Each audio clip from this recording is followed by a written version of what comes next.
Hello everybody, this Prantapal, welcome any video. অনেক দিন পর আবার আপনাদের মাঝে ফিরে এলাম। আজকে আমরা এই ভিডিওর মাধ্যমে শিখব কখন আমরা স্ট্রিট ইউজ করব, কখন রোড ইউজ করব। আমরা সচরাচর মনে করি স্ট্রিট এবং রোড প্রায় এক অর্থ বোঝাই, কিন্তু এটা হচ্ছে ইংলিশের একটা কমন মিস্টেক।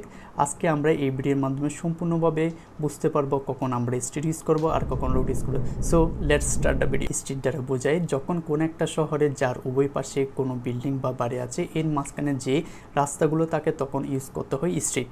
অথবা কোনো একটা গ্রামে যার উভয় পাশে বাড়ি রয়েছে সেখানে ইউজ করতে হয় স্ট্রিট। আর যদি কোনো একটা শহর থেকে অন্য কোনো শহরে যাওয়া হয়, অথবা কোনো একটা গ্রাম থেকে অন্য কোনো গ্রামে যাওয়া হয়, অথবা কোনো একটা শহর থেকে কোনো গ্রামে যাওয়া হয়, অথবা কোনো গ্রাম থেকে কোনো শহরে যাওয়া হয়, তখন ইউজ করতে হয় রোড। যদি আমরা বলি এক্সাম্পল হিসেবে আমরা বলতে পারি the streets of the towns আর ন্যারো, তখন বোঝায় কোনো একটা টাউনের যার আশেপাশে উঁচুতলা ভবন আছে অথবা বাড়ি আছে এমন কোনো রাস্তাকে বোঝায়। তখন ওই জায়গায় স্ট্রিটসের জায়গায় যদি আমরা রোড ইউজ করি তখন সেটা ভুল হবে। আর রোড দ্বারা বোঝায় যখন কোনো একটা গ্রাম থেকে অন্য কোনো গ্রামে যাওয়া বা কোনো একটা শহর থেকে অন্য কোনো শহরে যাওয়া যদি বোঝায় তখন আমরা ইউজ করবো রোড।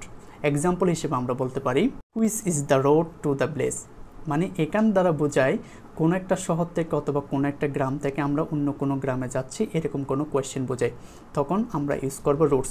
ওইখানে যদি আপনি স্ট্রিট ইউজ করেন তখন এটা ভুল হবে।